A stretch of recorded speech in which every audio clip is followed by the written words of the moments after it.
नमो तस्से भगवतो अरहतो सम्मा सम्बुद्दस्से नमो तस्से भगवतो अरहतो सम्मा सम्बुद्दस्से नमो तस्से भगवतो अरहतो सम्मा सम्बुद्दस्से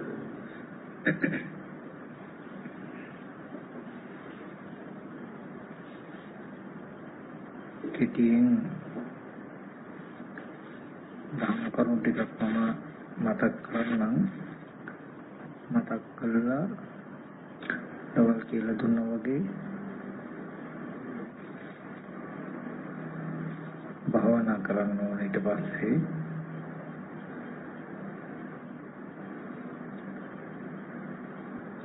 බුදුරජාණන් වහන්සේ සවැත් නුවර ජේතවනාරාමයේ වැඩ ඉන්න කාලේ කප්ප කියලා එක්තරා ස්වාමීන් වහන්සේ නමක් භාග්‍යවතුන් වහන්සේ ළඟට ඇවිල්ලා භාග්‍යවතුන් වහන්සේට වන්දනා කළා. භාග්‍යවතුන් වහන්සේගෙන් ප්‍රශ්නයක් අහනවා. කතන්නකෝ බන්තේ ඥානතෝ කතම් පස්සතෝ හිමස්මින්ච සවිඥානකේ කායේ බහිද්ධාච සබ්බ නිමිත්තේසු අහංකාර මමංකාර මානානුසය නහොಂತಿ. ස්වාමීනි,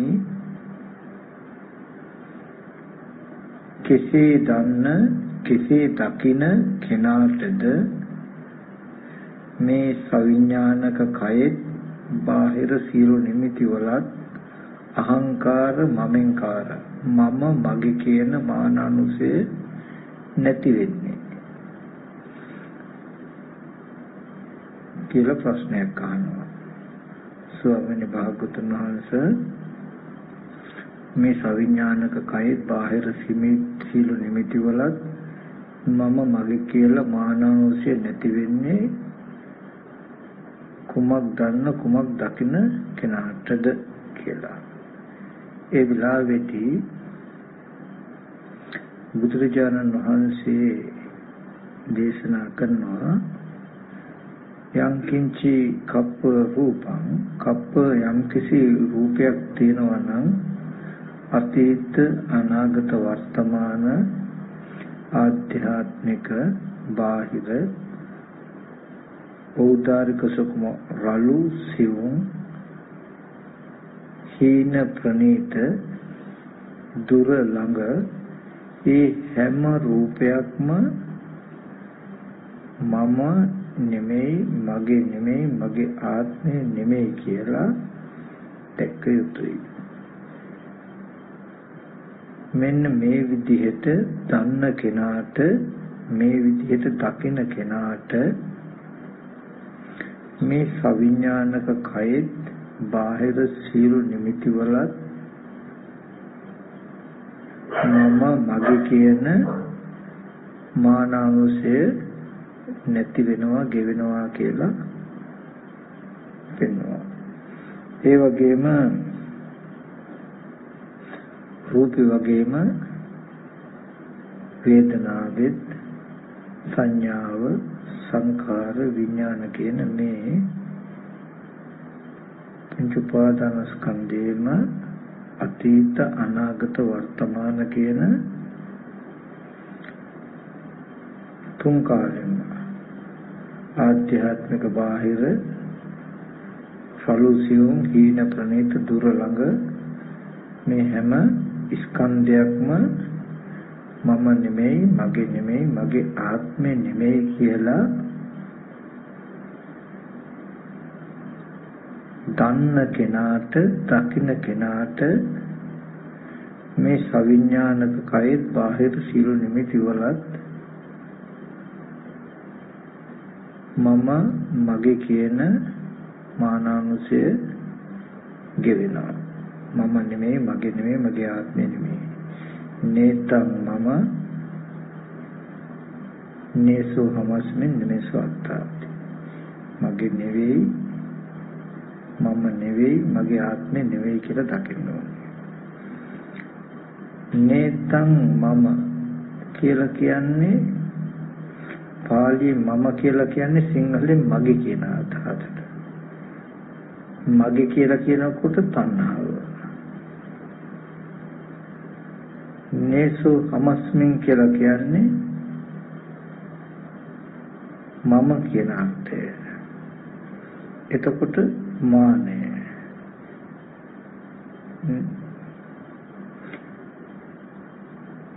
ඒතම් මම කියලා කියන්නේ මගේ කියන එක. තණ්හාව. ඒසෝ හමස්මින් කියලා කියන්නේ මම කියන එක. එතකොට මානය. ඒසෝ මේ අත්තාති කියලා කියන්නේ මගේ ආත්මය කියන එක. ඒක දික්කිය. ඒතම් මම ඒසෝ හමස්මින් ඒසෝ අත්තාති කියනකොට තණ්හා මාන දික්ටි කියන කෙලෙස් තුන තමයි ඒකෙන් නිර්වචනය වෙන්නේ. එතකොට නේතම් මම නේසෝ හමස්මින් නෙමෙසෝ අත්තාති. මගේ නෙවෙයි මගේ වූ කිසිම දෙයක් දකින්න එපා. අතීත රූපෙවත් වර්තමාන රූපෙවත් අනාගත රූපවලත් කිසිම රූපක මගේ වූ රූප දකින්න එපා. මගේ අම්මා මගේ තාත්තා මගේ අයියා මගේ අක්කා මගේ ගෙවල් දොරවල් යාන වාහන වූ රූප එහෙම නැත්නම් මගේ ඇහැ මගේ කන මගේ දිව නාසය මගේ වූ කිසිවක් අතීත ස්කන්ධ ටිකේ වර්තමාන ස්කන්ධ ටිකේ අනාගත ස්කන්ධ ටිකේ දකින්න එපා. එතකොට තණ්හාව නැහැ. නේසෝ හමස්මි මම වූ තමන්ගේ වූ අතීතේ හෝ වර්තමාන හෝ අනාගත හෝ කිසිදු ස්කන්ධයක් දකින්න එපා. තමන් වූ තමන්ගේ ආත්මය වූ අතීත ස්කන්ධයක්වත් වර්තමාන ස්කන්ධයක්වත් අනාගත ස්කන්ධයක්වත් දකින්න එපා කියනවා. මෙන්න මෙහෙම අතීත අනාගත වර්තමාන හෝ ආධ්‍යාත්මිකව හරි බාහිරව හරි ඖදාරික කියලා කියන්නේ ඖදාරික රූප කියලා කියන්නේ ඇහැට පෙනෙන රූප, කනට පෙනෙන ඇහෙන ශබ්ද, නාසයට දැනෙන ගන්ධ, දිවට දැනෙන රස, කයට දැනෙන පොට්ටබ්බේ කියන මේ දස රූප ටිකට කියන ඖදාරික රූප කියලා. හිතට හම්බ වෙන රූප තියෙනවනේ හීනෙන් පෙනෙන අපිට දැන් සිහි කරන්න පුළුවන් කෙනෙක් මරනවා සිහි කරන්න පුළුවන් අම්මාගේ රූපයක් තාත්තගේ රූපයක් ඒ වගේ හිතට හම්බ වෙන රූප කියන ධම්මායතන පරියාපන්න රූප කියලා. ඒ රූපයට කියනවා සුකුම රූප කියලා. ඒ රූප වලට කියනවා සුකුම රූප කියලා. එතකොට ඖදාරික රූප වේවා සුකුම රූප වේවා හීනං වා පනිතං වා. හීන රූප කියලා කියන්නේ අප්‍රිය හිතෙන, අමනාප හිතෙන, අකමැත්ත හිතෙන, දුර්වර්ණ වූ, කැත වූ, ලෝකය අවමන් කරන රූපයක් වේවා, ශබ්දයක් වේවා, ගන්ධයක් වේවා, රසයක් වේවා, ස්පර්ශයක් වේවා, සිතට සිහි වෙන රූපයක් වේවා, ඒක හීන රූප. ප්‍රණීතයයි සම්මත, ලෝකයේ කැමැති, ප්‍රිය වූ, මනවඩන, සතුට ඇති වෙන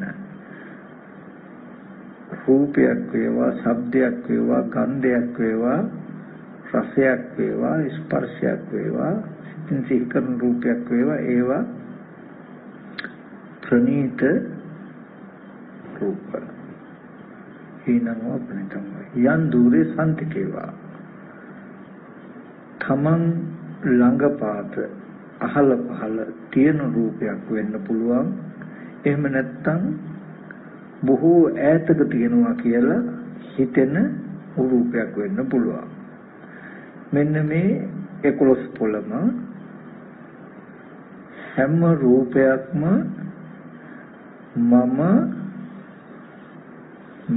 මගේ නෙමෙයි, මමත් නෙමෙයි, මගේ ආත්මයක් නෙමෙයි කියලා දකින්න ඕනේ කියලා. එතකොට මේ හැම රූපයක්ම මම නෙමෙයි, මගේත් නෙමෙයි, මගේ ආත්මයක් නෙමෙයි කියලා දකින්නේ කොහොමද අපි? අපිට එහෙම දකින්න නම් අපි රූපය ගැන හොඳට දැනගෙන තියෙන්න ඕනේ. ඉති රූපං ඉති රූපස සමුදය ඉති රූපස අත්ංගම. මේ රූපයි, මේ රූපයන්ගේ ඇතිවීමයි, මේ රූපේ නැතිවීමයි කියලා හොඳට පෙවුනොත් රූපයක් හැදෙන්නේ, රූප කියලා යමක් තියෙනවා නම් ඒ රූප ඔක්කොම මෙන්න මේච්චරයි. ඒ රූප හැදෙන්නේ මෙන්න මේ හේතුවෙනුයි. මෙන්න මේ හේතුව නැති වෙනකොට මෙන්න මේ රූප ඔක්කොම නැති වෙනවා කියන එක හොඳට පෙවුනොත් පෙනෙනවා නම් ඉබේම ඒ හැම රූපයක්ම මමවත්, මගේවත්, මගේ ආත්මවත් වූ රූප තිබුණත් නෙමෙයි, තියෙනවත් නෙමෙයි, තියෙන්නේද නෙමෙයි කියන නෝනේ ලපතිටිනවා. තේරුණා නේද? ඒ හැම රූපයක්ම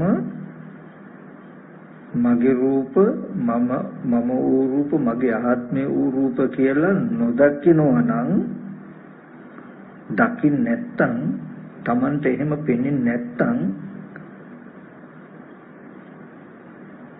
මේ ආධ්‍යාත්මික කායේ බාහිර සියලු නිමිති වල මානානුසය මම මගේ කියන කෙලෙස්යේ මිම්ම මාන අනුසය නැති වෙනවා. ඒ විදිහට මානානුසය නැති වෙන විදිහට මගෙත් නෙමෙයි, මමත් නෙමෙයි, මගේ ආත්මයක් නෙමෙයි කියලා දකින්න නම් එයා දැකලා තියෙන්න ඕනේ රූපය කියන එක මොකක්ද? හේතුත්‍රත්‍යයි. රූපය කියන එක පටිච්ච සමුප්පන්නයි. පටිච්ච කියලා කියන්නේ හේතු කියන එක. සමුප්පන්න කියන්නේ හට ගන්නවා කියන එක. පටිච්ච සමුප්පන්නයි. හේතුන්ගෙන් හට ගන්නවා කියන එක. පටිච්ච සමුප්පාද සහ පටිච්ච සමුප්පන්න කියලා ධර්මතා දෙකක් තියෙනවා. පටිච්ච සමුප්පන්නය පටිච්ච සමුප්පාදයක් වෙනවා, පටිච්ච සමුප්පාදේ පටිච්ච සමුප්පන්නයක් වෙනවා. එතකොට ඒ කිව්වේ පටිච්ච සමුප්පාද කියලා කියන්නේ, සමුප්පාද කියලා කියන්නේ ප්‍රත්‍යයන් උපදවන කියන අදහසින් හේතුව හඳුන්වනවා, ඵලයන් උපදවන අදහසින් පටිච්ච සමුප්පාදයි කියලා. ඵලය හඳුන්වනවා පටිච්ච සමුප්පන්නයි කියලා. අපි කිව්වොත් තාත්තා කෙනෙකුට කියනවා පටිච්ච සමුප්පාද කියලා. ඵලයක් උපදවනවා, හේතුව. පුතාට කියනවා පටිච්ච සමුප්පන්නයි කියලා. තාත්තා පටිච්ච සමුප්පාදයක්, පුතා පටිච්ච සමුප්පන්නයි. ඒ පුතාට පුතෙක් උපන්නොත් මේ පටිච්ච සමුප්පන්නයි කියපු එකට කියන්න වෙනවා පටිච්ච සමුප්පාදයි. එයාට ඒ මොනුපුරාට පටිච්ච සමුප්පන්නයි. 100ට සාපේක්ෂව මෙයා පුතා පටිච්ච සමුප්පන්නයක්, මොනුපුරාට සාපේක්ෂව මෙයා පටිච්ච සමුප්පාදයක්. ඒ වගේ හැම දෙයක්ම පටිච්ච සමුප්පාදද වෙනවා, පටිච්ච සමුප්පන්නද වෙනවා. තේරුණා නේද? දැන් පටිච්ච සමුප්පාදයේදී අවිද්‍යාව පත්‍ය සංඛාර, සංඛාර පත්‍ය විඥාන කියන මේ හැම අංගයක්ම පටිච්ච සමුප්පාදද වෙනවා, පටිච්ච සමුප්පන්නද වෙනවා.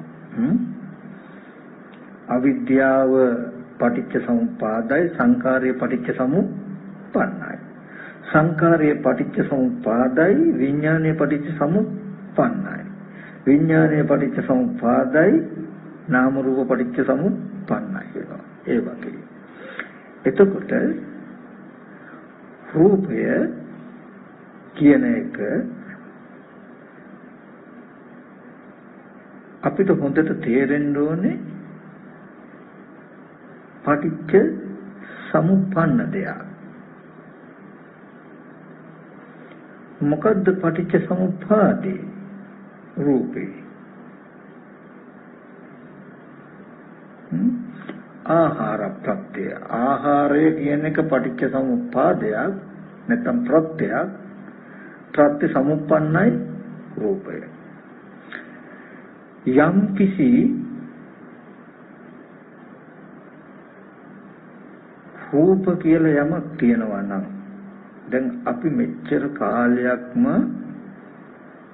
හිතාගෙන හිටියේ තියෙනවනම් තියෙන රූප සත්වයන්ගේ රූප, පුද්ගලයන්ගේ රූප, මිනිස්සුන්ගේ රූප, ගොඩනැගිලි වල රූප කියලානේ නේද? නමුත් ඔය අපේ ලෝකේ, ඔය අපේ ප්‍රපංච සංඥාව ඇතුලේ ඔය තමයි මගේ වූ රූපවල ඇති. මම වූ රූපවල ඇති. මගේ ආත්මය වූ රූපවල ඇති තමයි ඒ විස්තරය. නමුත් ඒ මගේ ආත්මය කියන කෙලෙසිට ඉඩ නැහැ. රූපයක සැබෑම ස්වභාවය දැක්කොත්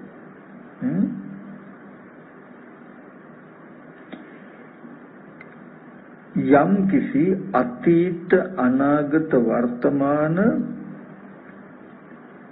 අජතං වල කියලා කියන තමා තුල බහිද්ධාවා කියලා කිව්වේ බාහිර, ඖදාර්ග කියලා කිව්වේ පටිඝ සම්පස්සේ නැත්නම් ස්පර්ශ ආයතන පහ, සුකුම කියලා කිව්වේ ධම්මායතන පරියාපන්න රූප සිතට පෙනෙන රූප හීනෙන් පෙනෙන මට්ටමේ රූප, හීන රූප, ප්‍රණීත රූප, දුර රූප, ළඟ රූප කියන මේ සියලුම රූප වල යතහ භූත ස්වභාවය. යතහ භූත කියලා කියන්නේ මොකද්ද? භූත කියන්නේ ඌ. අපි කියන්නේ අභූත චෝදනාවක් කියලා. අභූත කියන්නේ නොවූ දෙයක් කියන එක. භූත කියන්නේ ඌ. යතහ භූත කියලා කියන්නේ යම්සේ පවතින, යම්සේ ඌ සැබෑවටම පවතින. මේ රූපයන්ගේ සැබෑවටම පවතින ස්වභාවය තමයි මොකද්ද? චත්තාරෝච මහා භූතා චතුන්නංච මහා භූතානං උපාදාය රූපං. යම් කිසි රූප කියලා යමක් තියෙනං ලෝකේ මේ 11 පොළෙන් අන්තර මතක තියාපා ගන්න. පඨවි ආපෝ තේජෝ වායෝ කියන මෙන්න මේ මහ භූත සහ මහ භූත නිසා මහ භූත ඇසුරු කරගෙන පවතින රූප, ඒකට කියන උපාදාය රූප කියලා. මෙන්න මෙබඳු රූප ටිකක් විතරමයි තියෙන්නේ. රූපවල මිනිස්සුන්ගේ, සත්තුන්ගේ, ගෙවල් දොරවල් වල රූප නැහැ. යම් කිසි රූප කියලා යමක් තියෙන්නේ මොනවද? චත්තාරෝච මහා භූතා චතුන්නංච මහා භූතානං උපාදාය රූපං. සතර මහා ධාතු නිසා පවත්නා රූපත් කියලා යම් වෙලාවක දැක්කොත් එදාට සතර මහා ධාතුයේ හෝ උපාදාය රූපවල කොහොමද නෑදෑයෝ ඉන්නේ? කොහොමද ගෙවල් දොරවල් තියෙන්නේ? කොහොමද ඉඩකඩ යාන වාහන තියෙන්නේ කියලා අපිට ඉබේමයි තේරෙන්නේ. අපි ඒකට උපමාවක් ගනිමු.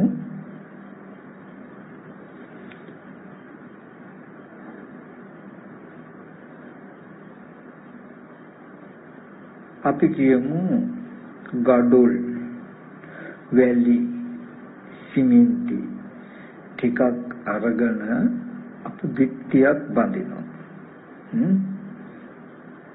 ගඩොල්, වැලි, සිමෙන්ති වතුර ওই ටික එකතු කරගෙන අරගෙන බිත්තිය බඳිනවා. හදලා බිත්තිය කපරාදු කළ සුදත් මදිනවා. දැන් නිකමට අපි හිතමු ඕන දැන් බිත්තිය කියන ටිකට හැදිලා තියෙන්නේ පඨවි ආපෝ තේජෝ වායෝ කියන සතර මහා ධාතුන්ගේ ද්‍රව්‍ය ටිකක් එකතු වෙලා. ඊට පස්සේ මුළු බිත්තියම වැහෙන්න අපි පස්සේ චිත්‍රයක් අඳිනවා. මුළු බිත්තියම වැහෙන්න චිත්‍රයක් අඳිනවා දැන් අපි. ඊට පස්සේ දැන් ඈත ඉඳලා ඇහෙන් බැලුවොත් අපිට පේන්නේ මොකක්ද? චිත්‍රය. දැන් බිත්තිය පේනවද අපිට? නෑ. දැන් බිත්තිය සම්පූර්ණව වැහෙන්න මැදලා තියෙනවා මොකද්ද? චිත්‍රය.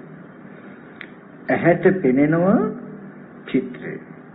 හොඳයි. පෙනෙන චිත්‍රය අල්ලන්න කියලා අපි අත දැම්මොත් ගිහිල්ලා අත හැපෙන්නේ මොකේද? බිත්තිය. ගඩොල් වල සිමෙන්තියෙන් කළ බිත්තිය. අතට චිත්‍රය අහුවෙන්නේ නැහැ. ඇහැට බිත්තිය අහුවෙන්නේ නැහැ. තේරුණා නේද? උපාදාය කියලා කියන්නේ අසුරු කරගෙන පවතිනවා. දැන් චිත්‍රයට කිසිම වෙලාවක තනියම පවතින්න බෑ. බිත්තිය අසුරු කරගෙනයි දැන් චිත්‍රය කියන එක පවතින්නේ. තේරුණා නේද?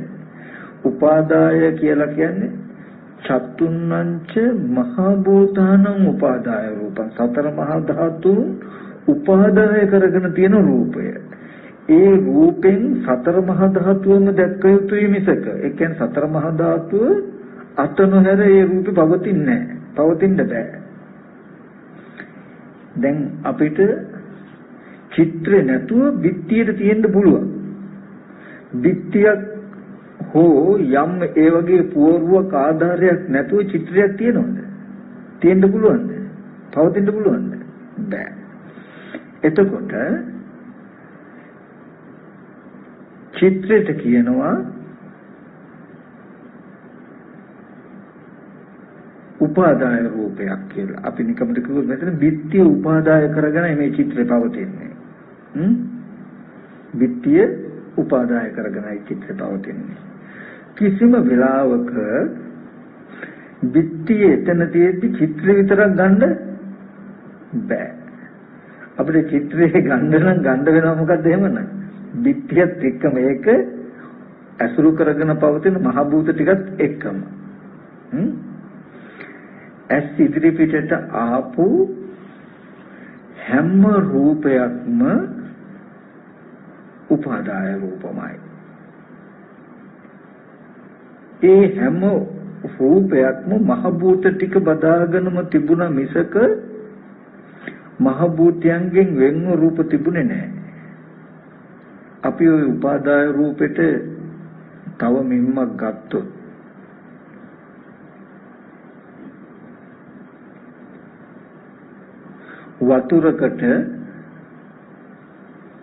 වතුරක් මත පතිත වෙලා තියෙන ගොඩනැගිල්ලක හෝ ගහක වැලක ඡායාවක් අපිට දකින්න බැයිද වතුරේ? පුළුවන්. අන්න ඒ වතුර මත පතිත වෙලා තියෙන ඡායා රූපයට කියනවා උපාදාය රූපය කියලා. උපාදාය රූපෙට හොඳම මිම්ම තියාගන්න ඒක. ඇහැට පේනවා. හැබැයි අල්ලන්න කියලා අත දැම්මොත් අත ගිහිල්ලා හැපෙන්නේ කොහෙද? වතුරේ. වතුර කියන්නේ මහ භූතයන්ටයි ආපෝ ධාතුව. ආපෝ ධාතුව ඇසුරු කරගෙන දැන් මේ චිත්‍රය තියෙනවා. කිසිම වෙලාවක වතුර ටිකේ තියෙන මේ ඡායාව අපිට ඔසවලා ගන්න පුළුවන්ද? කිසිම වෙලාවක ඔසවලා ගන්න බෑ. ඉතින් අපිට පෙනෙන දේ ඔසවලා ගන්න නම් ඒක පතිත වෙලා තියෙන ද්‍රව්‍යත් එක්කම අපි කියමු බේසමකට තියෙන වතුරට ඡායාව වැටලා තියෙනවනේ. ඡායාව ගන්න බෑ අපිට බේසමත් එක්ක මිශ්‍රිතයේ වතුරත් එක්ක මොන ඡායාව ළඟට ගත්ත හැකිනේ. ඒ වගේ මේ ඇහැට පෙනෙන හැම රූපයක්ම මහ භූත ටික උපාදාය කරගෙන තියෙන්නේ. කිසිම වෙලාවක මේ පෙනෙන රූපය අපිට ඔසවලා ගන්න බෑ. ළඟට ගන්න බෑ. උපාදාය රූපේ ළඟට ගන්න බෑ. දුරස් කරන්නත් බෑ. ළඟට ගන්නත් බෑ, දුරස් කරන්නත් බෑ. අපිට ඒක ඔසවලා ගන්න බෑ. ඒ රූපය ඇසුරු කරගෙන තියෙන මහ භූත රූප මිටිය ලං කරනකොට පෙනෙන දේ ලං වෙනවා වගේ පෙනෙන්නේ අපිට. අපිට පෙනෙන දේ ළඟට ගන්න වෙන්නේ මහ භූත ටිකටත් නෑදෑකම් කියාගෙනම ඒකේ තියෙන ආදීනවත් විඳින්නින්ම මිසක එහෙම නැතුව ඇහැට පෙනෙන රූපය ඇසුරු කරන්න වෙන ක්‍රමයක් නෑ. ඒ වගේ එතකොට අපිට ඔන්න ඔය බඳු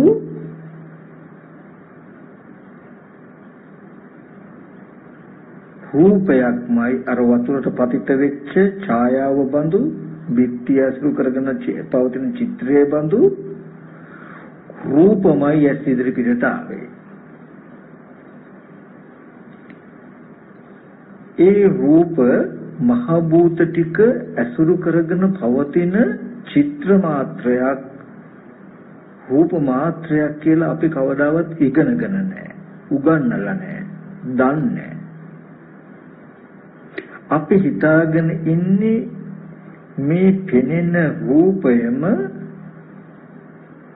ඒක අඩංගු ද්‍රව්‍ය පෙනෙන දෙයටම අයිති, පෙනෙන දේ ඒ අඩංගු ද්‍රව්‍යයටම අයිති කියලායි. ඒ හින්දා අපිට තේරෙන්නේ අපි දැකපු රූප ළඟට ගන්න පුළුවන්, අල්ලා ඉඳින්න පුළුවන්, අල්ලලා ගඳ සුවඳ බලන්න පුළුවන්, රස විඳින්න පුළුවන් වගේ තැනකින් තමයි අපේ මනස හැදිලා තියෙන්නේ. මේ රූපයන්ගේ සැබෑ ස්වභාවය නොදකින නිසා. ඉතින් මහ භූත රූප කියන්නේ මොනවද? උපාදාය රූප කියන්නේ මොනවද කියලා වෙන වෙනම ඉස්සෙල්ලා ඉගෙනගෙන ඒ රූපය ටික පිරිසිඳ දකින්ද ඉගෙන ගත්තට දැන් අපි කිව්වොත් රූපේ පේනවා අල්ලන්න බෑ. වර්ණ රූපය පෙනෙනවා අහුවෙන්නේ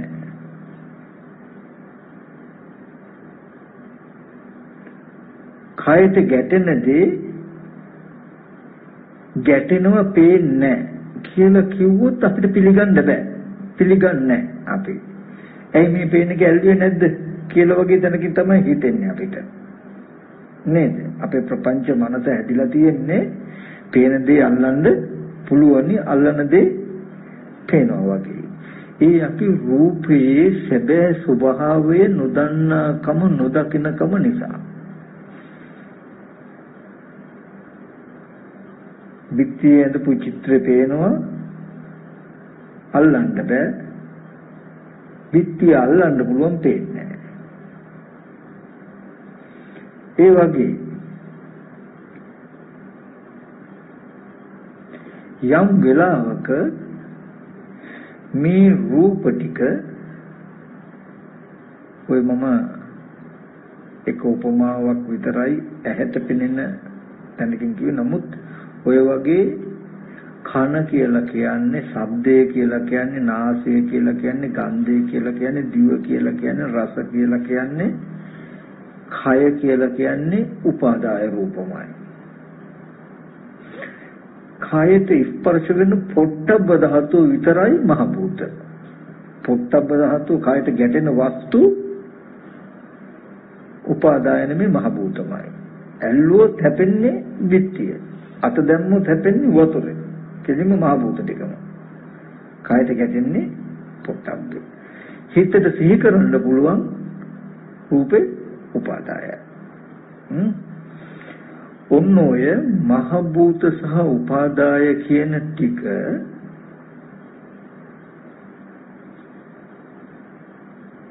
අපිට පිරිසිඳ දකින්න පුළුවන් නම් පිරිසිඳ දැක්කොත් අතීතයේදීත් ඇසිදිරි පිටට ආපු රූප තිබුණා නම් තිබුණු හැම රූපයක්ම මෙබඳුයි. දැන් එන හැම රූපයක්ම මෙබඳුයි. අනාගතයට බලන්න කියලා ගියාම හම්බ වෙන්නේ අල්ලන්නවත් බැරි පෙනීමක් විතරක් වෙන රූපයක් විතරයි කියන නුවණ යට එනවා.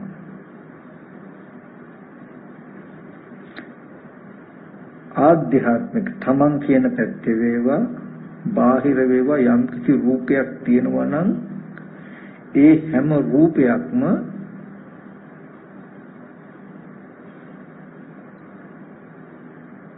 උපාදායයි කියන නුවණ එනවා.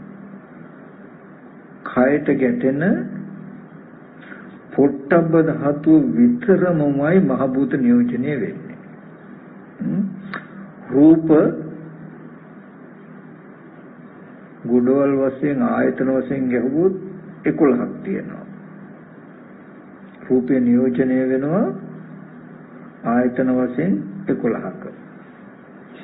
ඇහැ රූපයක්, ඇහැට පෙනෙන රූපේ රූපයක්, කන රූපයක්, කනට ඇහෙන ශබ්දේ රූපයක්, නාසය ගන්ධය දිව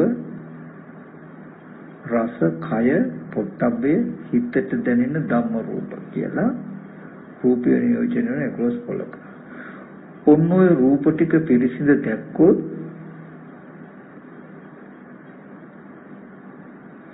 කාම ලෝකේ නැතකම් නැහැ. කාම වස්තු කාම භාණ්ඩ නැහැ. නේතේ කාම යානි චිත්‍රානි ලෝකේ. මේ ලෝකේ චිත්‍ර කාමේ නෙමෙයි. තිත්තන්ති චිත්‍රානි තතේව ලෝකේ. මේ ලෝකේ චිත්‍ර තියෙනවා. දැන් ඔය පෙන්නපු ඔක්කොම රූප චිත්‍ර. තිත්තන්ති චිත්‍රානි තතේව ලෝකේ. මේ ලෝකේ චිත්‍ර තියෙයි. නේතේ කාම යානි චිත්‍රානි. මේ චිත්‍ර මේ ලෝකේ චිත්‍ර තියෙනවා. ඒවා කාම නෙමෙයි. සංකප්ප රාගෝ පුරුෂස්ස කාමෝ. ඒ චිත්‍ර අරඹය පුරුෂයාගේ මනස තුල ඇති සංකල්පයයි රාගයයි දෙකටයි කාම කියලා කියන්නේ. ඔය චිත්‍ර මිනිස්සු කරගෙන පුද්ගලය කරගෙන සත්තු කරගෙන තමන්ව කරගෙන අසුරු කරන්නේ අපේ මනසින්. අපි ඊයේත් මතක් කළා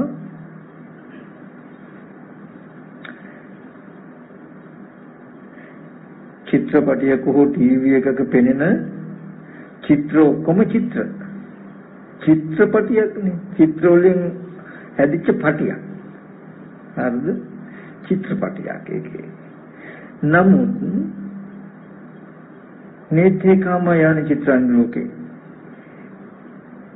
ඒ ලෝකේ චිත්‍ර ටිකක් තියෙන්නේ. කාමයක නෑ. ඒ ආරම්භය සංකප්පෝ කාමෝ රාගෝ කාමෝ සංකප්ප රාගෝ කාමෝ. ඒවා ද්‍රව්‍ය හැටියට පුද්ගලය හැටියට කෙනෙක් දේවල් හැටියට අපේ මනස තුල හදාගත්ත මෙන්න මේ ගොට්ටයි ගොන්නයි කාමය කියලා කියන්නේ. අපේ මනසේ තියෙන කාම වස්තුව කාමය අර චිත්‍රය මත පතිත කළාම ඒකට කියනවා වස්තු කාමය කියලා. එතකොට මේ චිත්‍රයෙන් අපිට කෙනෙක් වෙනවා. ඒක දැන් ටීවී එකේ තියෙන රූපයටත් බලලා අඬන්න පුළුවන්. සතුට වෙන්න පුළුවන්. නේ? අතීත අනාගත වර්තමාන කියන තුන් කාලෙම ඇසිදිරි පිටට ආපු චිත්‍ර රූප තිබුණා නම් ටීවී එකේ උපමාවට බඳු උපමාවෙන් තබා ගන්න ඒබඳු රූපමයි ආවේ. ඒබඳු රූප ඇතුලේ සජීවීව පුද්ගලයෝ හිටියද? ඉන්න පුළුවන්ද? බෑ. එහෙනම් අපිට ඒබඳු රූප ඇතුලේ සජීවී පුද්ගලයෝ ඉන්නවා තියෙනවා කියන හැඟීමක් අද දවසේ තියෙනව නේද අපිට? ඒබඳු හැඟීමක් එක්ක තියෙන ඇලීම් බැඳීමකුත් අපේ මනසේ තියෙනව නේද? මෙන්න මේ ටිකයි පංච උපාදාන ස්කන්ධ ලෝකේ කියලා කිව්වේ. මෙන්න මේ ඇලීම් බැඳීම් එක්ක මේ රූප සත්‍යයන්ගේ පුද්ගලයන්ගේ දේවල් කාරණා වෙච්ච රූප ටිකක් තියෙනවනේ. ඒ වැනි ආදරේ සෙනෙහස කියන ටික අම්මා මරුණා තාත්තා මරුණා දුව පුතා මරුණා කියලා අපිට අඬන්න වැළපෙන්න පුළුවන් සම්පූර්ණ කතාවක්. සැබෑවටම ජීවත් වෙන කෙනෙක් ඇති බවට සජීවීකරණ කරපු ලෝකයක් ඇති ගතියක් අපේ මනස තුල තියෙනවා. මෙන්න මේ මනස තුල තියෙන මේ පංච උපාදාන ස්කන්ධය කියන මෙන්න මේ ගතියටයි බුදුරජාණන් වහන්සේ දුක්ඛ සත්‍ය කියලා කිව්වේ. ඔය දුක්ඛ සත්‍ය නැත්තම් ඔය පංච උපාදාන ස්කන්ධ ලෝකේ ඒතකොට ඔයගොල්ලන්ට හොඳට තේරෙන්න ඕනේ අතීත අනාගත වර්තමාන කියන තුන් කාලෙම යම් කිසි රූප ටිකක් තිබුණා නම් ඒ හැම රූපයක්ම ටීවී එකේ තිබුණු රූප බඳු ජලයේ පතිත වෙච්ච රූප බඳු බිත්තියක ඇඳපු චිත්‍රයක් බඳු ඌ රූප ටිකක්ම තිබුණේ අතීතයේ තිබුණේ දැන් තියෙන්නේ අනාගතයට හම්බ වෙන්නේ ඒ බඳුම රූප ආධ්‍යාත්මිකත් බාහිරත් ඒ බඳුම රූප අන්නේ ඒ රූපේ ඒ ස්වභාවය ඕගොල්ලන් යම් දවසක දැක්කොත් එදාට මේ ශරීරේ මම කියන මේ සියලු නිමිති වල මගේ කියන මෙන්න මේ මානනුසය ගෙවෙනවා. තේරුණා නේද? බුදුරජාණන් වහන්සේ දේශනා කළේ එමස්මින්ච සවිඥානිකේ කායේ බහිද්දාච සබ්බ නිමිත්තේසු අහංකාර මමංකාර මානානුසය නොහොಂತಿ. කොහොම දකින්න කෙනාටද අතීත අනාගත පච්චුප්පන්නං වා අජත්තං වා බහිද්ධා වා උලාරිකං වා සුඛං වා හීනං වා පනිතං වා යන්දුරේ සම්තිකේ වා සබ්බං රූපං නේතම්මම නේසෝ හමස්මින් නමේසෝ අත්තාති ඒව මේතං යතහ භූතං සම්මප්පඤ්ඤාය දත්තබ්බං. මෙන්න මෙහෙම ඇත්ත ඇති ඇතිය නුවණින් දැක යුතුයි. දැන් මේ අපි දකින්නේ අපිට ශ්‍රද්ධාව ඇති වෙන්නේ තථාගතයන් වහන්සේ කෙරෙහි සුවක්ඛාතෝ භගවතා ධම්මෝ භාග්‍යවතුන් වහන්සේ මනාවකට දේශනා කළා තියෙනවා කියලා අපිට මේක ඇත්තයි කියලා පෙනෙන හින්දා. කියන්නේ ටීවී එකේ ඇස් ඉදිරි පිටට ආපු රූපය අපි නිකමට කිව්වොත් තථාගතයන් වහන්සේගේ වචනකින්ම ටීවී එකේ ඇස් ඉදිරි පිටට ආපු රූපේ සත්‍යයක් පුද්ගලෙක් නෙවෙයි. ඒ ආරම්භය සත්ත්ව පුද්ගල හැඟීමක් සත්‍යංගේ පුද්ගලයන්ගේ රූප ටික තමන්ම හදාගෙන ජරා මරණ දුක් විඳින්න තමනුයි කියලා බුදුරජාණන් වහන්සේ පෙන්වුවා කිව්වොත් අපිට ඒක තේරෙන බුදුරජාණන් වහන්සේ පෙන්නනකොට අපිටත් තේරෙනවා ඇත්තද ටීවී එකේ වීදුරු ඇතුලේ මිනිස්සු නැහැ සත්‍ය පුද්ගලයෝ නැහැ වයර් කන්ඩෙන්සර් ට්‍රාන්සිස්ටර් වගේ කිය ඔය කැලි ටිකක් තමයි තියෙන්නේ කියලා අපිට හොඳට පේනවා. ඒ බඳු තැනක ඒ රූපේ දිහා බලන අරමිනියට පිහියෙන් එන්න නේද අනේ අර ළමයට කරපු වෙනස්කම නේ අර මිනිස්සු අහිංසකයි කිය අපි සත්පුද්ගල භාවයෙන් දුක් විඳින්න පුළුවන්කමක් අපිට තියෙයි නා. ඒතර බුදුරජාණන් වහන්සේ දේශනා කළොත් මේ දෙක වෙන් කළා. ඇස් ඉදිරි පිටට හම්බ වුනේ අතීතයේදී දැකපු චිත්‍රපටි වල තිබුණු රූපයකුත් දැන් දකින චිත්‍රපටි වල රූපයකුත් අනාගතයේ පෙනෙන චිත්‍රපටි වල රූපත් සමානවමයි. හැමදාම ඒ රූප වල ඇත්ත නොදන්න කම නිසා ඒ රූපය හිතෙන් හදාගෙන හිතට අරගෙන ඒ රූපේ කෙනෙක් පුද්ගලයෙක් සත්‍යයක් කළා හිතින් ගන්න එකට තමයි පංච උපාදාන ස්කන්ධයට උපාදාන වෙනවා කියලා කියන්නේ. එතකොට පංච උපාදාන ස්කන්ධ ලෝකේ. පංච උපාදාන ස්කන්ධ ලෝකේ කියනකොට ඒකේ තියෙනවා ඒ පංච උපාදාන ස්කන්ධ ලෝකේ අම්මලා තාත්තලා දුවලා පුතාලා නෑදෑයෝ රන් රිදී බොහොම වටිනා වස්තු ගොඩ තියෙනවා පංච උපාදාන ස්කන්ධ ලෝකේ. හැබැයි ආයතන ටිකේ තිබුණේ ආයතන ටිකේ තිබුණේ තියෙන්නේ ශුන්‍යතාවය නේද? එතකොට අන්න ඒ ටිකයි තථාගතයන් වහන්සේ පෙන්වන්නේ මහණෙනි මේ රූපය පිරිසිඳ නොදකින්න කම නිසායි උඹලා දුක් විඳින්නේ බොරුවට මේ මනසින් කෙලෙසයකට ප්‍රපංචයකට මේක තථාගතයන් වහන්සේම කිව්වා කියන තැනකින් නෙමෙයි අපිට තේරෙන්න ඕනේ නුවණක් තියෙන කෙනෙකුට සාමාන්‍ය මට්ටමක හෝ නුවණක් තියෙන කෙනෙකුට මොනතරම් ඇත්තද චිත්‍රපටිය බලන සිද්ධියේදී බලන්න අපිට පුද්ගල භාවයෙන් දුක් විඳිනවා නම් හොඳට සිහිය ඇතුව චිත්‍රපැත්තට හිත තියලා බලුවාම එතන තියෙන ශුන්‍යතාවයක් කියන තැනක අපි සත්පුද්ගල භාවයෙන් දුක් විඳිනවා නම් අපි මොනතරම් මෝඩද?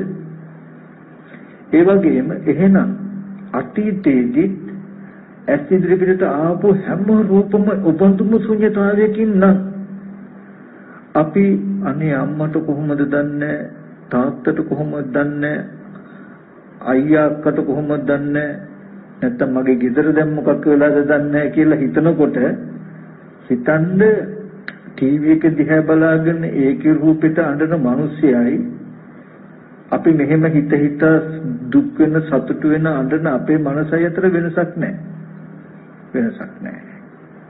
එතකොට බුදුරජාණන් වහන්සේ පෙන්වුවේ මේ පංච උපාදානස්කන්ධ දුක්ඛ කියලා පෙන්වුවේ මෙන්න මේ ලෝකෙට. මනස තුල අම්මා තාත්තා අයියා අක්කා දුව පුතා නෑදෑයෝ ඉන්නවා කියලා පෙනෙන ලෝකෙට. ඔය දුක්ඛ පංච උපාදානස්කන්ධ ලෝකය ඇතිවලා තියෙන්නේ ඇහැට පෙනෙන රූපයේ ඇත්ත නොදන්නා කම නිසා රස විඳ ගැනීම මනුව බලපු කම නිසායි. ටීවී එකට පතිත වෙච්ච රූපේ ඇත්ත දැක්කෙත් නෑ, ඇත්ත බලන්න අපිට ඕන කමක් තිබුණෙත් නෑ. නමුත් කකුල ඇස් ඉස්සරහට දාගෙන ඉන්නා වගේ ඒ පැත්තටම නැඹුරු වෙලා ඒ තුලම හිත අඳුරපු වැරද්දටයි මනස තුල පැත්තකට ගියාම හොඳ චිත්‍රපටි කතාවක් අපිට ඉතුරු වෙනව නේද? ඉතුරු උනේ ඇහැට පෙනෙන රූපේ අවිද්‍යාවගේ වැස්ම දුරු වෙලා තණ්හාව නැති වුණොත් මේ පංච උපාදාන ස්කන්ධ ලෝකේ දුකෙන් මිදෙනවා.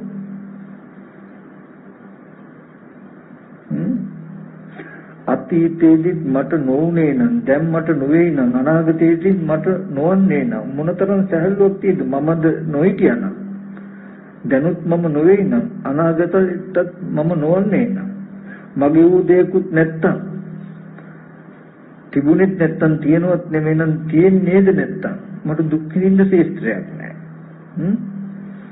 එතකොට මේ විදිහට මේ රූපේ ඇත්ත බුදුරජාණන් වහන්සේ පෙන්නනවා මේ පංච උපාදාන ස්කන්ධ ලෝකයේ ඇති උනේ රූපේ ඇත්ත නොදන්න අවිද්‍යාවගේ වැසීමෙන් තණ්හාවගෙන් යුක්ත වීම නිසායි මේ කය හටගත්තේ. නැත්තම් මෙන්න මේ පංච උපාදාන ස්කන්ධ ලෝකයේ හටගත්තේ. අවිද්‍යාවගේ වැස්ම දුරු වුණොත් තණ්හාව නැමැති විස දෝෂය අතහැරෙනවා. මේ පෙනෙන අරමුණට නැඹුරු වෙලා ඇලිරෙන්න ගතිය අතහැරෙනවා. එහෙම වුණොත් මනස තුල මේ ලෝකය අතහැරෙනවා. ලෝක නිරෝධය වෙනවා. පංච උපාදාන ස්කන්ධ දුකෙන් මිදෙනවා කියලා පෙන්නලා ප්‍රතිපදාව පෙන්වන සම්මාදිට්ඨිය. ඒ නිසා රූපේ ඇත්ත ඇති හැටි දකින්න. මොකද්ද? හැම රූපයක්ම මම නෙමෙයි, මගේ නෙමෙයි, මගේ ආත්මය නෙමෙයි, මහ භූත සහ උපාදාය රූපයි කියලා දකින්න කියලා පෙන්නනවා. සම්මාදිට්ඨිය. ඔන්න සම්මාදිට්ඨියෙන්ම රූපේ ඇත්ත ඇති හැටි රූපේ දැකලා අවසන් වෙනකොට ලෝකෝත්තර සම්මාදිට්ඨිය මහ භූත සහ උපාදාය රූපයි කියලා පිරිසිඳ දැකපු දවසට කාමෙන් සම්පූර්ණ ඈතර වෙනවා. කාම භවයෙන් මිදෙනවා. රූපේ පිරිසිඳ දැක්ක වෙනවා. නමුත් අපි ඕක ඇහුවට අපිට බෑ බරයි බලයි මේ බර වැඩි තව කිව්වට ඔය කොච්චර කිව්වත් මහ භූත සහ උපාදාය රූපයක්මයි තිබුණෙත් තියෙන්නේ එන්නේ කිව්වට gedhi pitimai hamba wenne.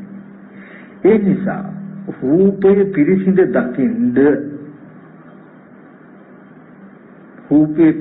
දකින්ද උපකාරක ධර්මයක් හැටියට ප්‍රාථමික කොටසක් හැටියට ගන්නවා අපි මොකද්ද? කායගත සතිය. කායගත සතිය කියලා කියන්නේ ලොකු මේ රූපයේ පිරිසිඳ දකින්ද යන ලොකු දර්ශනයකට මුල් වෙන මං කිව්වේ භ්‍රමචර්යාව සහ ආදි භ්‍රමචර්යික කියලා කොටස් දෙකකට බෙදෙනවා කියලා. සියලුම රූප මහ භූත සහ උපාදාය රූපයි කියලා දැක්කොත් දකින්න මට්ටම භ්‍රමචර්යාව ආර්ය අෂ්ටාංග මාර්ගයේ පිරිසිදුවම පේනවා. නමුත් තාම ඒකට බැයි නම් එයා ආදි භ්‍රමචර්යාවට මුල් වෙන කොටස බලන්න වෙනවා. අපි උපමාවක් කිව්වොත් අද අපි කරන්නේ කොහොමද කියලා දන්නවද? ටීවී එකේ පෙනෙන රූප පෙනෙනකොට ඒ රූප ඇතුලේ මිනිසුන්ගේ මේ රූපය හැදලා තියෙන කේස් ලොම් නියදත් හම්මස්නහර වකුගඩු හදවත ආත්මාව දලඹු මේ වගේ කොටස් ටිකකින් නේද හැදිලා තියෙන්නේ කියලා ටීවී එකේ තියෙන රූපෙ දිහා අපි බැලුවොත් හරිද? වැරදි. නමුත් වෙන ක්‍රමයක් නැහැ. අද අපි බලන මේ රූපේ විදර්ශනා කරන කායගත සතිය මට්ටම පූර්ව භාග ප්‍රතිපදාව කියන්නේ ඔය බලන එක තුල තව අවිද්‍යාවේ වැස්ම තියෙනවා ටිකක්. තේරුණාද?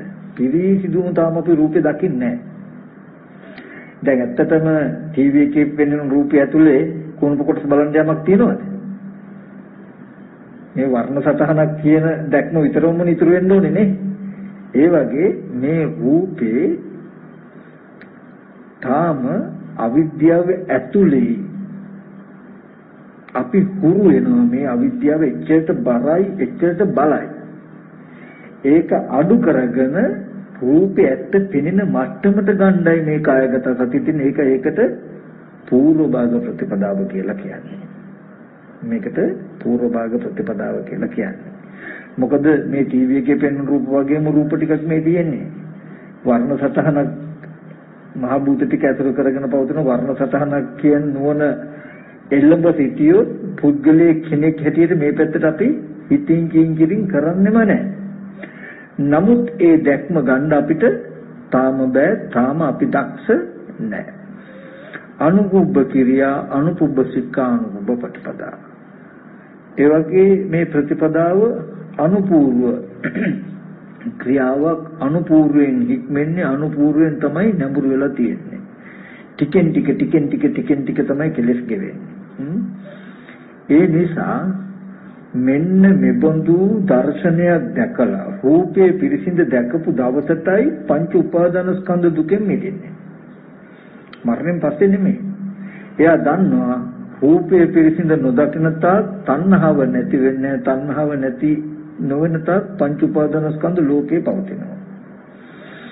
රූපේ ඇත්ත දැකපු දවසට තණ්හාව නැති වෙනවා. තණ්හාව නැති වුණොත් පංච උපාදාන ස්කන්ධ ලෝකේ මිදෙනවා. මට අඬන්න, වැළපෙන්න, දුක් විඳින්න, සිහි කරන්න නෑදෑයෝ ඉතුරු වෙන්නේ නැහැ.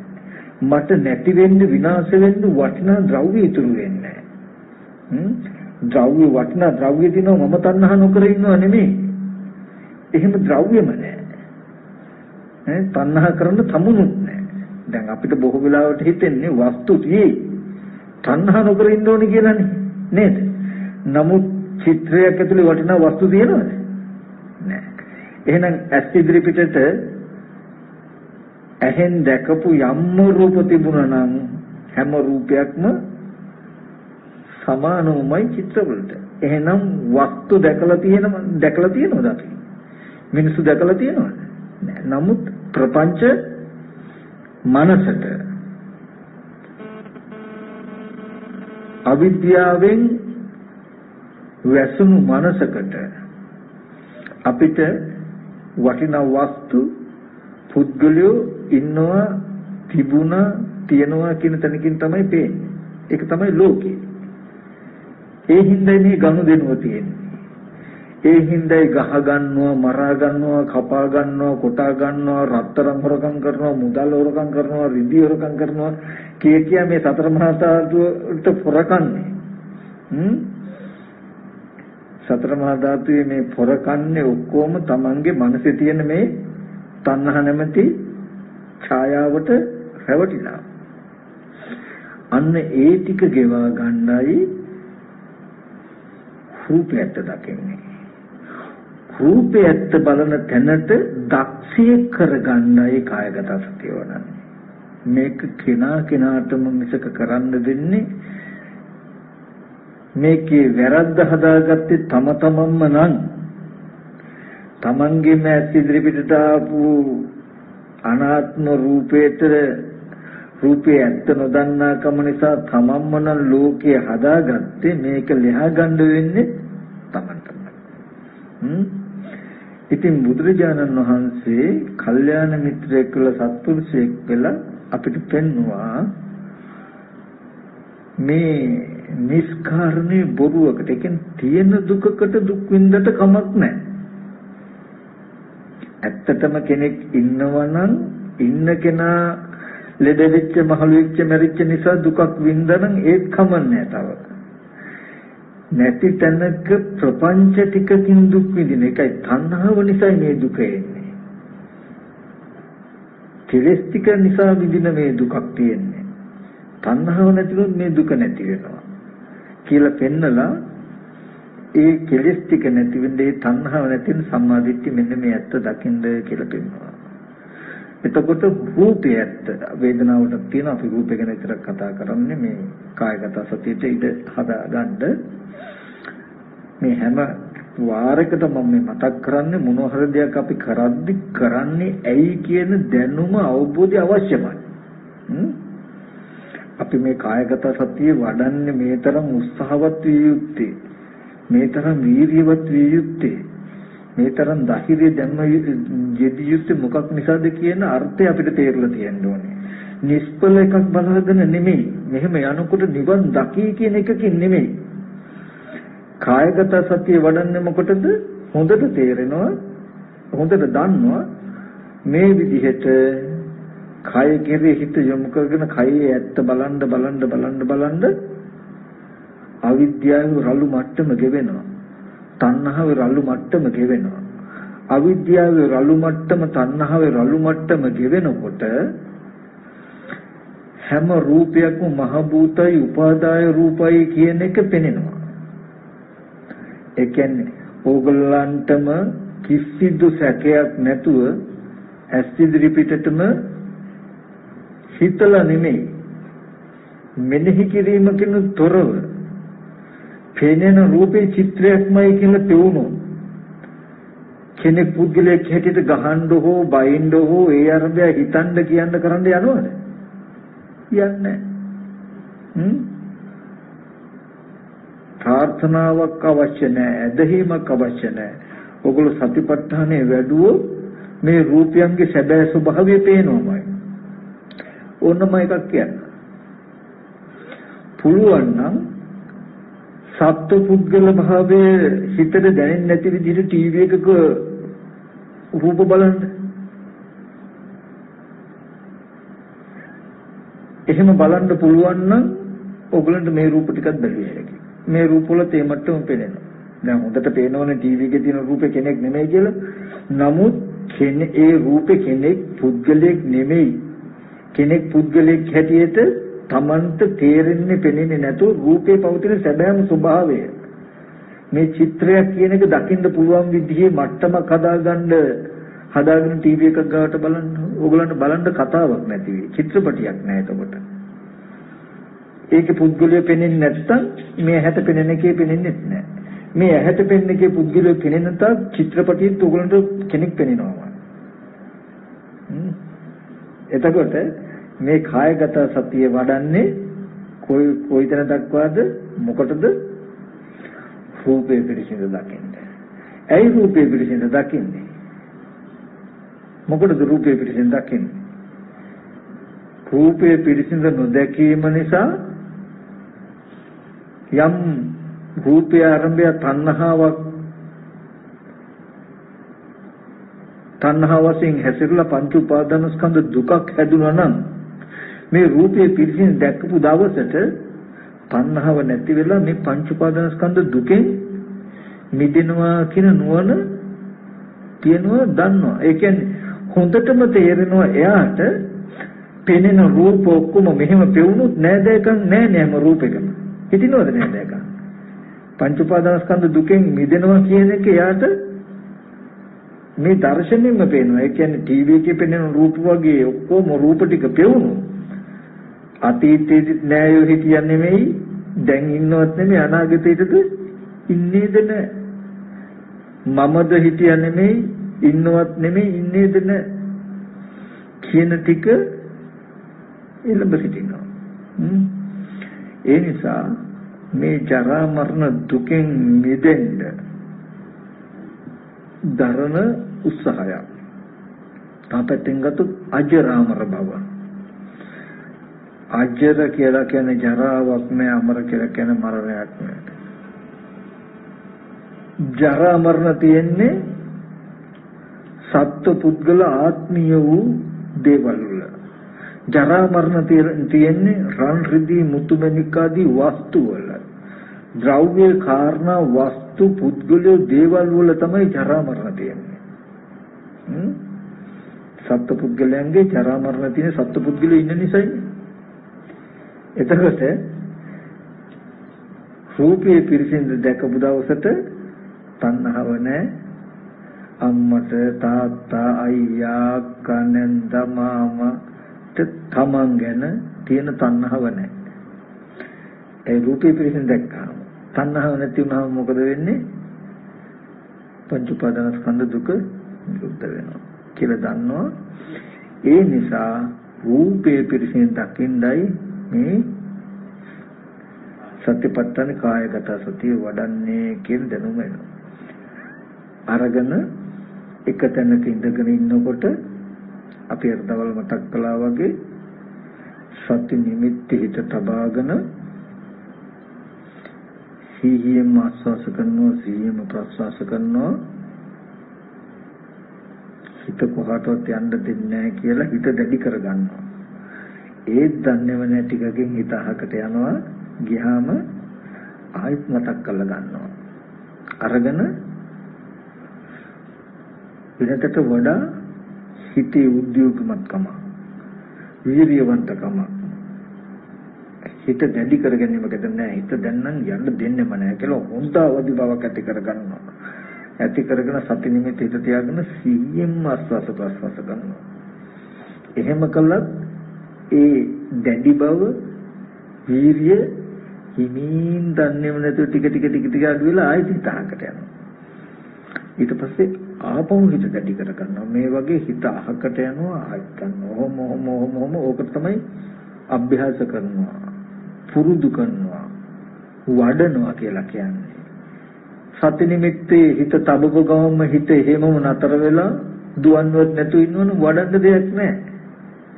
භාවනාව කියලා අමුතින් කරන්න දෙයක් නැහැ. ඉතින් හිත තියනවනේ එහෙම. නමුත් එහෙම බැරි නිසා, නොපවතින නිසායි අපිට ප්‍රතිපදාවක් තියෙන්නේ. ඒ විදිහට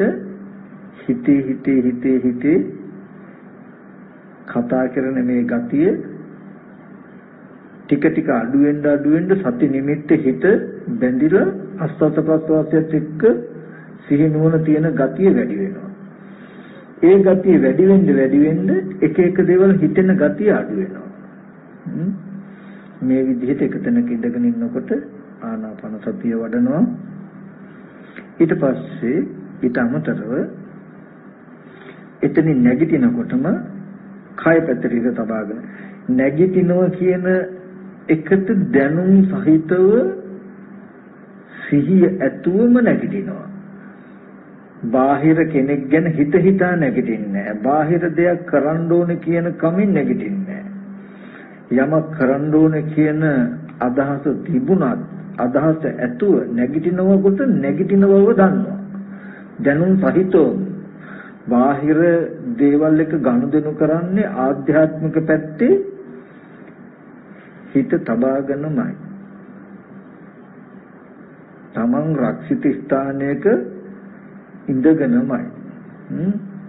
අපි ගැඹුරු ලින්දකට ප්‍රපාතයකට එබෙනවා නම් එබිලා බලන්නේ කඹයක් හරි අල්ලගෙන ගහක් හරි අල්ලගෙන ඒ මත තමන් වැටෙන්නේ නැති වෙන්න මේ පැත්තෙන් හොඳට රැකවරණයක් තබාගෙනයි ප්‍රපාතයට එබෙන්නේ නේ.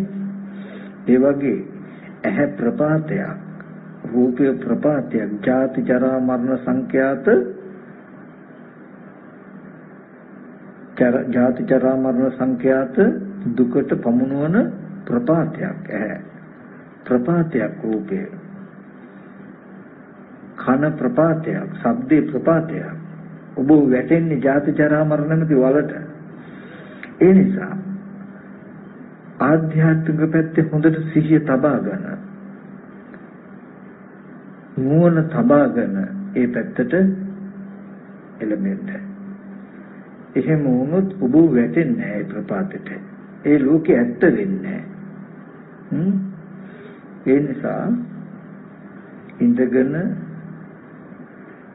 භාවනා කරලා නැගිටිනකොට නැගිටින බවට සිහියයි, යනකොට යන බවට සිහියයි, හිටගෙන ඉන්නකොට හිටගෙන ඉන්න බවට සිහියයි, ඉඳ ගන්නකොට ඉඳ ගන්න බවට සිහියයි. හැම වෙලාවෙම හතර ඉරියව්ව ගැන දැනුම් සහගතව කරන්න. ඒ කියන්නේ වැඩි කාලයක් ඔබ තුල ඉන්නවා. වැඩි කාලයක් ඔබ කායගත සතියින් ඉන්නවා කියන එකට නිදසුනක් ඒක බැරි හින්දා තමයි පුරුදු වෙන්නේ අපි. ඒ හින්දායි මේක පුරුදු කරන්න කියලා කියන්නේ. අපි පුරුදු වෙලා තියෙන්නේ මේ ජීවිතෙත් අනන්ත ජාති සංසාරේ බාහිරේ දිහා බලාගෙනම හිතින් කිරින් කරන්න. නමුත් කොච්චර බණ ඇහුවත් හරියන්නේ නැහැ. මේක අභ්‍යාසකට යුතුමයි. තමයි. පුරුවි යුතුමයි ලෝකේ ජීවත් වෙන්න, ලෝකෙට පතිත නොවි. ඒ නිසා කුමන ඉරියව්වක් ප්‍රවත්වොත් ඉරියව් පැත්තට සිහියයි. යම් කිසි වැඩ කටයුත්තක් කරනකොට කරන දෙයට සිහියයි. කුමන ආකාරයකින් සිහියද? මේ කය ආහාරයෙන් හැදුණු මේ සතර මහා ධාතු රූපයක් එක්කයි ගනුදෙනු කරන්නේ කියන එකට සිහියයි. ආහාරයෙන් හැදුණු රූප කොටස් 32ක එක්කයි ගනුදෙනු කරන්නේ කියන එකට සිහියයි. ඒ විදිහට මේ කය කුණුප වශයෙන් හෝ බලන්න, ධාතු වශයෙන් හෝ බලන්න, නවසීවිතිකයේ වශයෙන් හෝ බලන්න. ඒ කියන්නේ අනේ මේ රූපය විඥානේ නිරුද්ධ වුණොත් ඉද්දිමිලා නිල්වලා පුපුරලා ඕජාව ගලන තත්ත්වයටපත් වෙන රූපයක් නේද මේ කියන එකට සිහියයි. ඒ වගේ නවසීවිතිකයෙන් පාඩම් කරගන්න. පාඩම් කරගෙන ඒ හැම ගතියක්ම මේ ශරීරෙට ආදේශ කරන තාම ඒ தත්ත්වයටපත් නොවුණු මේ කය මේ தත්ත්වයටපත් වෙන්න පුළුවන් එකක් නේද මේ කියලා. කොහොම බලන්න මේ කය මම කියලා අසුරු කරපු ගතිය ගෙවෙනවා, අඩු වෙනවා. මගේ තව සත්‍ය පුද්ගලයෝ කියලා අසුරු කරපු ගතිය ගෙවෙනවා. ඒ ගෙවෙන්න ඔගලන්ට මේ රූපේ සැබෑ ස්වභාවය ටික පෙනෙනවා. ටික මොන තරම් ඇත්තද මේක කියලා පෙනේ. රූපය හොඳටම පිරිසිදු දැකපු දවසට ඕගොල්ලොම කියන වචනයක් තමයි අපි උදේ හවස වන්දනා කරන්නේ. මොකද්ද? සුවක්ඛතෝ භගවතා ධම්ම. භාග්‍යවතුන් වහන්සේ මේ ධර්මයේ මනාකොට දේශනා කළා තියෙනවා නේද? මොන තරම් ඇත්තද කියන එක පෙනෙන්න ඕනේ ඕගොල්ලෝ රූපය දැකපු දවසට. ඒක තමයි නිම්ම. එදාට තමයි ධර්මයේ ගුණ ඕගොල්ලන්ට දැනෙන්නේ. සංදිත්තිකයි අකාලිකයි මෙහෙ ඇවිල්ලා බලන්න කියලා ඕන කෙනෙකුට ඕගොල්ලෝ කියන බය නැතුව. ඇස් ඉදිරි පිටට මිනිස්සුන්ගේ පුද්ගලයන්ගේ සත්‍යයන්ගේ රූප ආවේ නැහැ එන්නේ නැහැ ආවනම් එන්නේ මෙන්න මෙබඳු දෙයකුයි කියලා ඕගොල්ලන්ට පේන දේ ඕගොල්ලෝ කියනවා එදාට. ඒ නිසා ඔන්න ඔය වගේ අර්ථයක් සඳහායි අපි භාවනා කරන්නේ කියන ටික තේරුම් ගන්න. තේරුම් අරගෙන දැන් හැමදේම අර වගේ භාවනා කරන්න මෙතන හරි තැන් වලට හරි ගිහිල්ලා ඉඳගැනීමෙන් සක්මනීමේ අර මං කිව්වා වගේ සති නිමිති හිත තබාගෙන හිත දුවන්න නොදී 100ෙන්ම ආනාපාන සතිය වඩනවා. ආපහු හිත හකට ගියොත් ආපහු ගන්නවා. ආපහු 100ෙන්ම ආනාපාන සතිය වඩන මේ වගේ ටිකක් කළා භාවනා කරන්න පුළුවන්කම තිබුණා. හිතමතම නැගිටින්න. සති නිමිති හිත තබාගෙන කාය කෙරෙහි සිහියෙන් කන බොන ආහාරයෙන් හැදුණු සතර මහා ධාතු රූපී සෙලවීම නේද මේ සතර මහා ධාතු කය දැන් මේ විදිහට නේද මේ පවතින්නේ. මේ සතර මහා ධාතු කය දැන් මේ චේතනාවෙන් පිළියෙල වෙලා නේද මේ තියෙන්නේ කියන ආකාරයේ යෝනිසෝ මනසිකාරයකින් කුමන හෝ කෙලෙස් ගෙවෙන මනසිකාරයකින් සක්මන් කරන්න ටිකක් ඉස්සරහට සති නිමිති තබා ගන්න ඉස්සරහට යන්නා බහුව වෙන්න මේ විදිහට විනාඩි 15ක් විතර සක්මන් කළා ආපහු ඉඳගන්න. ඉඳගෙන ආයත ආනාපාන සතිය වඩනවා. ඒ වෙලාවේදී විදර්ශනා කරනකොට යන්න ඕනේ. ආනාපාන සතියට අමතරව විහිසක් වගේ දැනෙනවා නම් ආනාපාන සතිය පොඩ්ඩක් අතහැරලා මේ කයේ කුණුපු කොටස් වශයෙන් ධාතු වශයෙන් ඉඳගෙන ඉන්නකොට බැලුවට කමන්නේ. එහෙම හෝ ආනාපාන සතිය හෝ වඩනවා. නැගිටට පස්සේ සති නිමිත්තේට අතහරින්නේ ආනාපාන සතිය අහුවෙන්නේ සති නිමිතිට තබාගෙන කය අනාත්ම ආහාරයෙන් හැදුණු සතර මහා ධාතු කයේ පැවැත්ම සිහිනුවණින් සක්මන් කරනවා. මේ කය මම කියන හැඟීම කයට බැහැලෙන්නේ නැති වෙන විදිහට මම ඇවිදිනවා මම සක්මන් කරනවා මම යනවා එනවා කියන හැඟීම ගෙවෙන විදිහට ඉඳගෙන සක්මන් කරනවා. ওই විදිහට ඉඳගනිමින් සක්මනමින් භාවනා කටයුතුයි මෙතන ඉඳලා